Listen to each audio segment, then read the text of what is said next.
tuvugana turi ku isaha 7:45 Perezida Paul Kagame indege imaze kuhagera iturutse i Kigali. Ubu tuvugana duhereye muri Manhattan by'umwihariko muri leta ya New York. Perezida Paul Kagame imodoka ye imaze gutegurwa ishyiraho n'idarapo ry'igihugu cy'u Rwanda, ariko umutekano umaze gutangaza ko ari wese Perezida Paul Kagame n'ikiso saha kugira ngo ave mu ndege ubundi yerekeze ku kibuga. Uyu munsi agiye kwitabira inama ya UN. Rero UN ikabereye by'umwihariko muri Manhattan muri leta ya New York ku cyicaro gikuru nyine. Ariko badi wigeze wibaza uburyo ki iyi ndege ya Perezida Paul Kagame igura amafaranga igura nuko ihenze? Byose ibyo byibazaho baretse gato mbere yuko dukomeza inkuru. Ubundi iyi ndege iratangaje cyane kuko mwimbere hayo benshi ndabizi neza ko mutari muhazi, ariko turibuze kuza kwazenguruka tureba akantu ku kandi. Ubundi iyi ndege ni bwoko ki, ikozwe mu ki, byagenze gute, igura amafaranga ngahe, yitwa gute? Twongeye tugaruke ku kibuga cy'indege. Perezida Paul Kagame umugore w'imyaka 45 ari kumusobanurira uburyo ki urugendo rwe rugiye kugenda, amubwira ati tugiye kuva hano ngaho ku kibuga cy'indege cya Manhattan twerekeze by'umwihariko i New York ku cyicaro cya UN, ari no hagiye kuba inama. Perezida Paul Kagame amabwiriza yamaze kuyumva, ikindi kandi yamaze kumva ko biribuze kuze kugenda ndetse n'ikibuze kuzakurikiraho. Gusa Perezida Paul Kagame ntabwo amubwira wenyine, hagomba kuba hari abasore be bagomba kumva neza neza ibyo uri kumubwira. Aho kanya umugore samubwira yuko imodoka yiteguye, buri kimwe cyose giteguye. Aho kanya kimuje paribuze gukora arahitegizeyo umugore amugenda inyuma neza neza kuko namaze kubabwira niko bimaze kugenda. Aho kanya rero Perezida Paul Kagame ntago abakeneye by'umwihariko abazungu bari mukurikira. Oya, Perezida Paul Kagame abahungu be bari tayari, ako kanya bamaze kumugeraho. Perezida Paul Kagame inyuma yagomba kugenda babahungu be babiri, abandi bose basigaye bagomba kuza gukurikira mindi minota inyuma. Abandi bose nta numwe yemerewe kumukurikira cyangwa mujye imbere usibye abahungu baturutse i Kigali mu Rwagasabo. Ubwo abazungu bose barabari ku ruhande kugira ngo yumve ko atekanye kandi afite umutekano, agomba kuba ari kumwe n'abahungu be. Gusa uyu mugore agomba kumukorera by'umwihariko protocol paka amugejeje by'umwihariko kuri ya modoka. Ariko uyu mugore nawe akazi ke karaba karangiye nkuko nababwiye, amweretse imodoka agomba kugendamo, akazi ke kararangiye. Uyu mugore niko kanya kugira ngo nawe ahite yigendera. Badi reka no duse nk'abahindura page. Aka kanya Perezida Paul Kagame akenera kwinjira muri ya modoka, nicyo giye kugira ngo noneho ya modoka ihite yaguruka neza neza. Ihagurutse Manhattan Airport yerekeje ku cyicaro gikuru cya UN. Twagiye 100 50 40 30 20 10 retard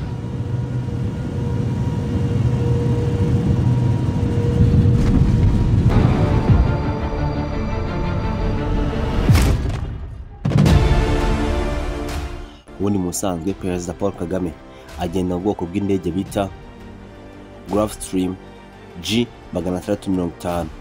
Iyi ni indege ikomeye cyane ko iyi ndege by'umwihariko igendera ku butumburuke bwo hejuru cyane kurusha izindi ndege zose zabayeho, usibye indege ya Perezida Zunze Ubumwe za Amerika igendera ku butumburuke buri hejuru kurusha izindi ndege zose. Rero iyi ndege iri mu kirere ibitandukanye n'izindi ndege zose utaruzi. Ubundi indege ya Gulfstream G650 isobanuye iki? Mbaye ikaze muri kiganiro bayita Mr K. Iyi bagita igitabo TV Rwanda. Uyu munsi rero mugiye kunyemera dutembere muri indege turebe ibigize nuko iteye nuko imeze. Badi twamaze gufungura urubuga rwa WhatsApp kundi ruhande. Ushoboka kanda by'umwihariko comment ya mbere yanditseho WhatsApp group igetwerekeza muri iyo group, naho ukajyana natwe umunsi ku wundi. Udukuru tw'ubwenge n'ibindi bigiye bitandukanye ushobora kumenya muri iyo group. Badi reka munyemere no twogoge G650. Gusa uze kubika kano kantu G isobanuye Gulfstream, company n'ubundi itegura ikanatunganya zino ndege. Ni company ya Leta Zunze Ubumwe za Amerika, by'umwihariko ikabizwe ku izina rya Gulfstream Aerospace. Yashinzwe mu mwaka 2009. ibyo turibuze kuza kubigarukaho. Mwese mbaye ikaze muri kiganiro twagiye. Byitonze reka munyemere gato cyane. Duhereye kuri systeme z'indege by'umwihariko yaba computer yitwara, uburyo ikoramo, uburyo igendamo, byose bisa nk'ibitangaza by'umwihariko byaremwe n'abantu. Benshi twajyaga twibaza uburyo ki indege ishobora kugendera hejuru, ariko twumva biragoranye cyane. Gusa mbere ho gato reka manze nguhe amakuru kuri indege. Ubundi by'umwihariko tugendeye kuri iyi company bita Gulfstream Aerospace. By'umwihariko iyi company ikora indege z'ubwoko butatu gusa. Ni ubwoko butatu gusa turibuze no kuganiraho, ariko twaza kureba by'umwihariko tukanibanda ku bugendwamo na Perezida Paul Kagame, cyangwa se n'ubwoko bushobora gukorerwa by'umwihariko aba perezida. Kuko nk'ibisanzwe nubwo company yabikora ibintu bisanzwe, ariko ibigomba kugira umwihariko. Nase badi reka tugendere by'umwihariko kuri ingingo. Ndi kuvuga ngo ubundi iyi company ifite icyo bita G350, ikagira G700 ndetse na G800. Izi nizo ndege zonyine bakora. Ushaka kwibaza ngo noneho ubundi mu kugenda, mu gutambuka n'ibindi byose zitandukanira hehe? Gusa hakaba version nshyashya yamaze gusohoka bita G650ER. Iyi nayo tubuze kuza kuyigarukaho. Byose uri buze kuza kubimenyera muri kiganiro. Mwese rero reka mumbabarire by'umwihariko munanyemerere dutangira n'urugendo. Turebere hamwe iby'indege, uburyo ikoramo, uburyo byose bimeze. Byumwe turi buze kuza kwinjira imbere muri indege indani. Reka noneho munyemerere duhere by'umwihariko ku rugi rw'indege. Ubundi ukinjira haba handitseho amagambo 3: welcome aboard ndetse na G650. Nibuka ko kana babwiye se bayita G650 ko niyo ndege isa nkaho ihenze muri izi ndege zose. Rero iyi ndege niyo tugiye kurebera hamwe by'umwihariko uburyo ki ihenzemo, uburyo ki ikorwamo, ndetse uburyo ki iyi ndege ushobora kujya kuyigondera bikakugora. Gusa bidakoye ko ari abazigondeye, yaba by'umwihariko Lionel Messi akoresha indege nka business jet private, yaba Cristiano Ronaldo CR7 nawe nuko. Gusa n'umuherwe Mark Zuckerberg nawe niyo ndege agendamo kandi akoresha umunsi ku wundi. Ikindi kandi uwo bita Perezida Donald Trump, iyo nta rugendo afite by'umwihariko nka perezida agenda ku giti cye, nawe akoresha ino ndege. Rero ukinjira muri indege uhita winjira muri wa muryango noze mbere kakare, ukahasanga by'umwihariko utuyesume tubiri ushobora kwihanaguza mu gihe ugiye gusohoka. Ubu ufite aga pressure, cyangwa se mu gihe umaze kugera muri indege akazi kawe karangiye, pressure zirangiye, ushabye umwe gufata agasume kamwe muri utungutu kakihanaguza muri kugira ngo nyine wumve ko uruhutse kandi umeze neza. Gusa muri ako kanya uru rugi rufite password ikomeye cyane, kuko nta wundi muntu wemerewe kwinjira mwanga kereka igihe ugize ikibazo nabwo ukabitangaza yuko hari ikibazo kibaye.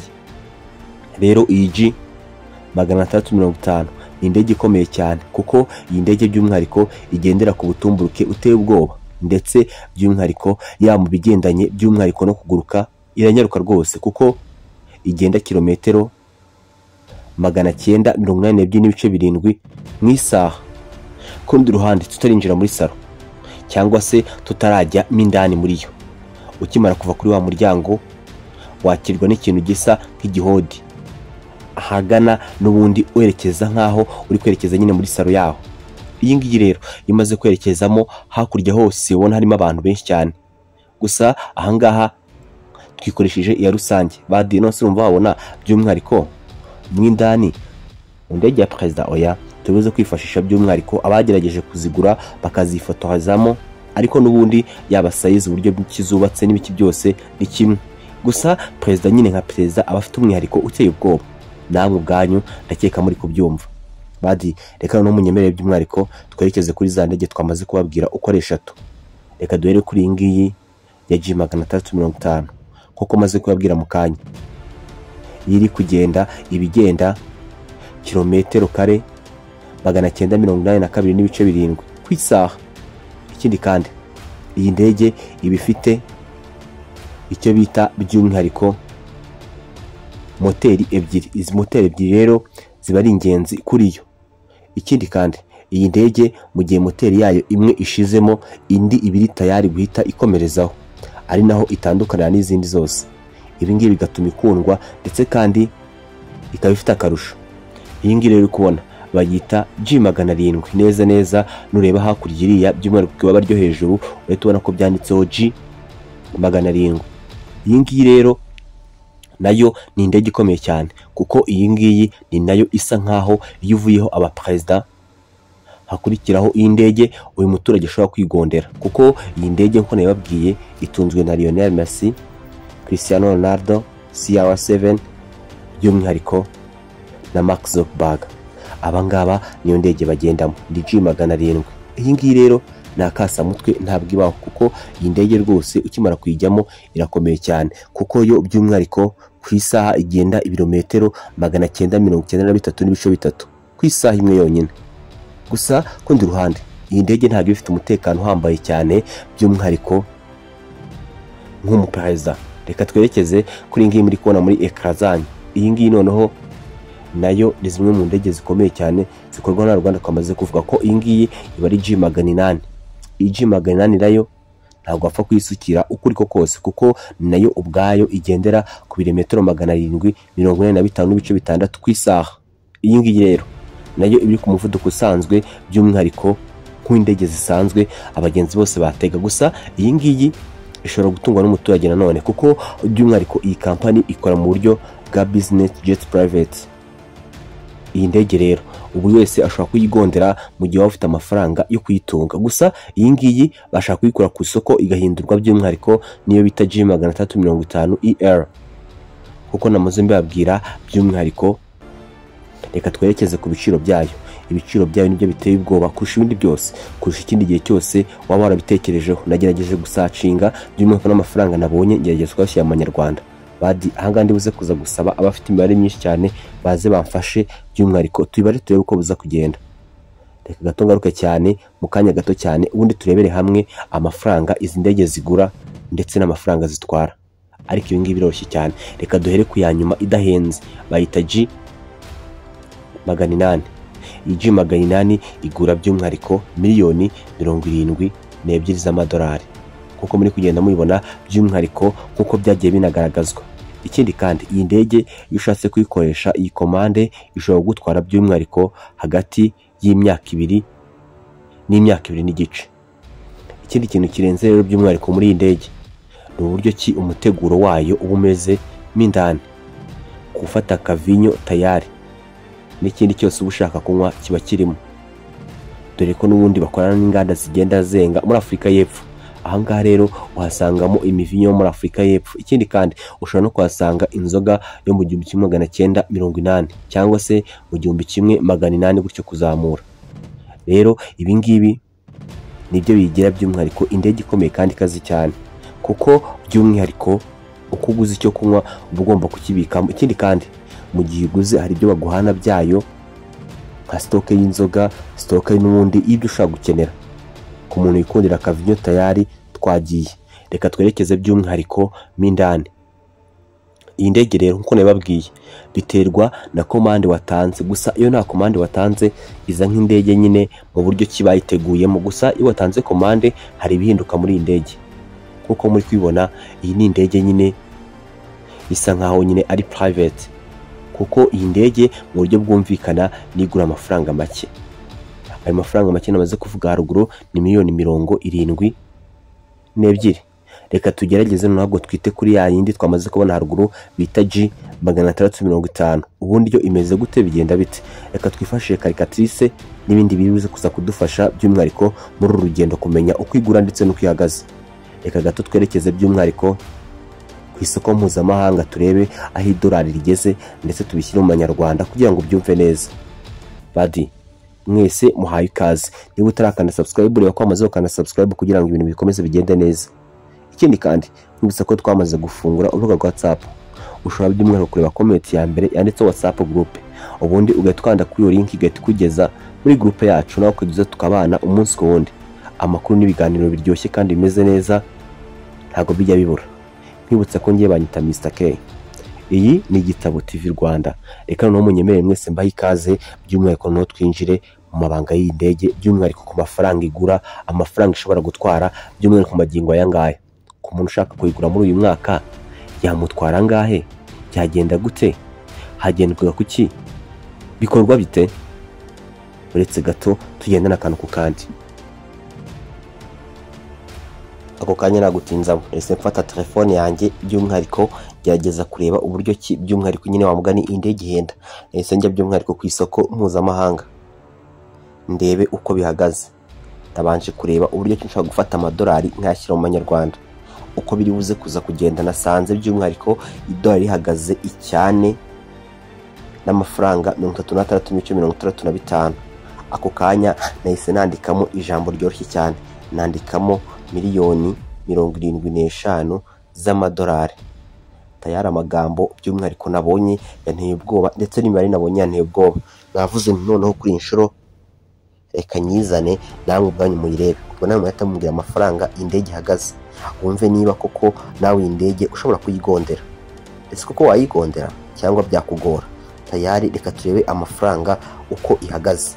Ese mfata by'umwihariko ya mafaranga bitanyazana hano kugira ngo mwese mubashe kuyabona. Dore ya mafaranga indege ishobora kugura. Rero niba utayigondera nyamuneka menya ko nawe uragera. Ariko izi ngizi ntabwo bibujije ko hari abazigondera kandi bakazigendamo mu buryo bworoshye cyane. Gusa iyo umuperezida byo biragoye ko wamenya agaciro kayo, kuko biterwa na sekirite iba ikeneye n'uburyo ikorwamo n'igihe itwara. Badi icyo mufite kumenya nuko zino ndege by'umwihariko zitwara abaperezida ndetse by'umwihariko n'abantu bakomeye cyane zihenda kubi. Rero uri umuturage ntabwo wapfa kwisukira amafaranga yari yose waba ufite wowe ku giti cyawe, biragoye cyane rwose. Usibye nyine mu musitari nka buriya twamaze kuvuga haruguru waramaze kugwiza ikofi. Reka mbwira rero mukomeze mu gihe byiza. Ngiye banyita Mr K. Niba utakane subscribe reba ko muze ukana subscribe. Aha ni ku Gitabo TV Rwanda. Imana y'imigisha ikomeze ibane namwe, ibahe imigisha by'umwihariko kuva hasi kugera hejuru. Ikindi twamaze gufunga urubuga rwa WhatsApp, urebe comment ya mbere urekeze nawe muri iyo WhatsApp. Mugire byiza, Imana ibarinde.